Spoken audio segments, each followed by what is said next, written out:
Halo teman-teman, bertemu lagi dengan saya Audi Akil Sofyan. Nah, di kesempatan kali ini saya akan membahas tentang teknologi informasi dalam jalankan perdagangan elektronik atau kita sebut dengan e-commerce. Nah, secara umum, e-commerce dapat didefinisikan sebagai segala bentuk transaksi perdagangan dengan menggunakan media elektronik. Jadi kesimpulannya, e-commerce is part of e-business. Nah, e-commerce sendiri dibedakan menjadi dua, yaitu e-commerce business to consumer atau B2C yang mengacu pada transaksi yang terjadi antara sebuah bisnis dan juga konsumen akhir produk. Dan yang kedua, ada e-commerce business to business atau B2B yang mengacu pada transaksi antar bisnis di mana tidak ada pihak yang menjadi konsumen akhir. Nah, e-commerce ini bersifat dinamis. Jadi kita harus mengerti batasan-batasan dari sebuah e-commerce dengan mengkaji dan melihat fenomena bisnis dari berbagai dimensi. Yang pertama yaitu teknologi. Kontributor terbesar yang memungkinkan terjadinya e-commerce adalah teknologi informasi. Dalam hal ini perkembangan pesat teknologi komputer dan juga telekomunikasi. Kemudian ada marketing dan new consumer process. Dari segi pemasaran, e-commerce sering dilihat sebagai cara baru untuk berhubungan dengan pelanggan. Melalui e-commerce, jangkauan sebuah perusahaan jadi semakin luas karena dapat memasarkan produk dan jasanya tanpa memperlihatkan batasan geografis dan juga dapat berhubungan langsung dengan end consumersnya. Kemudian ada electronic linkage, yaitu e-commerce dilihat sebagai sebuah mekanisme hubungan antara satu entity dengan entity lainnya. Dengan adanya e-commerce, maka dua buah divisi dapat bekerja sama secara efisien melalui pertukaran data elektronis. Kemudian ada information value adding. Di dalam e-commerce, informasi adalah sesuatu yang sangat penting. Proses pertambahan nilai menjadi kunci terselenggaranya sebuah mekanisme e-commerce. Nah, konsep ini dikuatkan dengan teori virtual value chain yang menggambarkan bagaimana proses pertambahan nilai diberlakukan terhadap informasi. Kemudian kita mengenal tentang market making. E-commerce dikatakan sebagai market making karena keberadaannya secara langsung telah membentuk sebuah pasar perdagangan yang mempertemukan berjuta penjual dan pembeli di sebuah pasar digital maya atau e-market. Nah, ada juga service infrastructure. E-commerce ini ternyata tidak hanya jual beli saja, namun banyak sekali jasa baru yang diperlukan sebagai sarana pendukung aktivitas jual beli produk tersebut, seperti institusi keuangan, vendor aplikasi, dan juga jasa jaringan internet. Kemudian ada legal, privacy, and public policy. Hal ini dipandang dari unsur semacam hukum, peraturan, kebijakan, proses, dan lain-lain.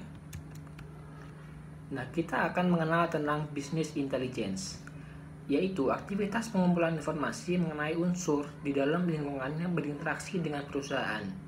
Kita dapat melihatnya di dalam basis data eksternal, yaitu perusahaan menggunakan basis data untuk mendapatkan kecerdasan bisnis karena lebih cepat dan lebih murah.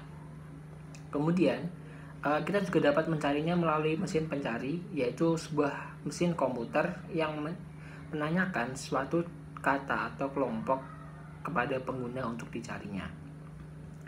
Nah, strategi e-commerce dan sistem interorganisasional yaitu dapat membuat hubungan elektronik dengan perusahaan lain untuk menciptakan suatu sistem interorganisasional atau iOS atau kita sebut dengan EDI, yaitu Electronic Data Interchange, sehingga semua perusahaan bekerja bersama sebagai suatu unit yang terkoordinasi meraih manfaat yang tidak dapat diraih tersendiri oleh setiap perusahaannya.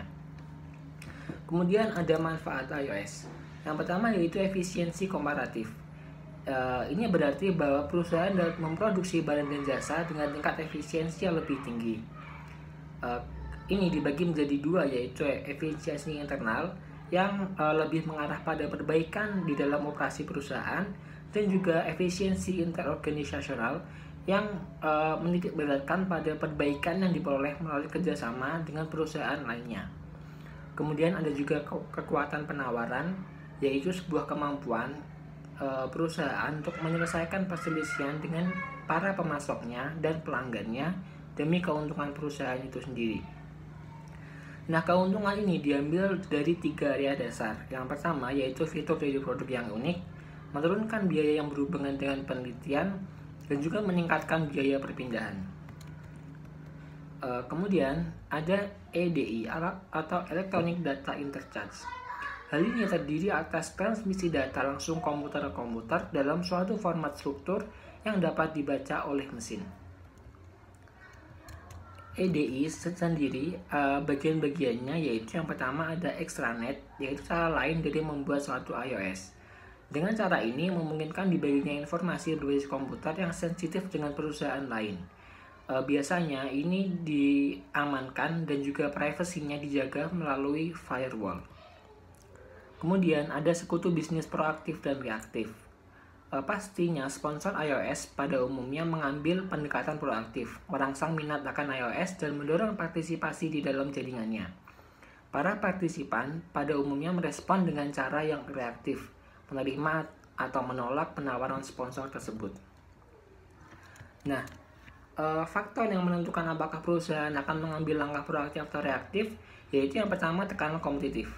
Ketika perusahaan dalam suatu posisi yang buruk, maka perusahaan akan menerapkan iOS seperti EDI dengan cara yang reaktif. Kemudian ada penggunaan kekuasaan.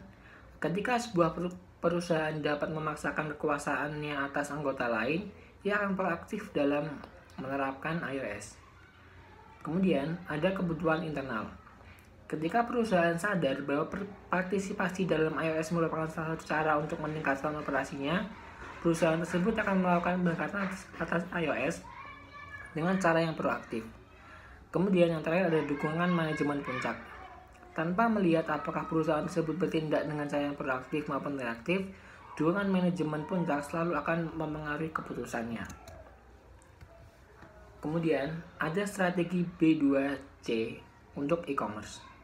Hal ini menjadi sangat penting karena yang pertama yaitu semakin banyaknya jumlah produk dan jasa yang tersedia untuk pengiriman digital, yaitu yang kedua maksud saya yaitu semakin banyaknya pelanggan yang mampu mengatasi keengganannya untuk melakukan pembelian menggunakan web. Kemudian ada produk digital dan fisik. Perbedaan utama antara produk digital dan juga fisik yaitu produk digital dapat digunakan begitu setelah di-download. Perbedaan lainnya adalah bahwa produk itu sendiri akan berpindah ke aset pembelinya, sedangkan aset fisik tidak dapat dikonsumsi melalui web dan harus dikirimkan oleh pelanggannya. Kemudian ada juga penjualan maya dan campuran. Maya sendiri yaitu berarti tidak mempunyai tempat berjualan secara fisik, yaitu mereka hanya memiliki web saja. Sedangkan campuran, hal itu berarti perusahaan tersebut memiliki web dan juga tempat untuk berjualan kepada pelanggannya. Kemudian ada pemerintahan elektronik. Nah, keuntungannya dari pemerintahan elektronik itu sendiri yaitu peningkatan efisiensi, kenyamanan, serta aksesibilitas kepada para penggunanya. Nah, langkah berikutnya terhadap e-commerce yaitu perdagangan bergerak atau kita sebut sebagai telepon seluler yang dapat digunakan kemana-mana sehingga dapat memudahkan kita untuk berbelanja. Kemudian ada nirkabel berkelas bisnis di semua tempat. Itu yang berarti jaringan yang memadai yang berkelas bisnis di semua tempat. Kemudian ada juga e-commerce di Indonesia. Lebih dari 10 tahun terakhir, para merchant dan penggawa bisnis IT Indonesia terus menaikkan kemampuan masing-masing di dalam kemudahan dan inovasi transaksinya. Nah, jumlah penjual dan pembeli di Indonesia memang terus meningkat dari waktu ke waktu. Diasumsikan yaitu sekitar 30-50 juta pengguna. Tak hanya mengenalkan sistem e-commerce pada calon pembeli online, tetapi juga menarik calon pembeli offline lewat promosi dan juga edukasi pasar. Nah, sekian materi dari saya, kurang lebihnya mohon maaf. Sampai bertemu di lain kesempatan.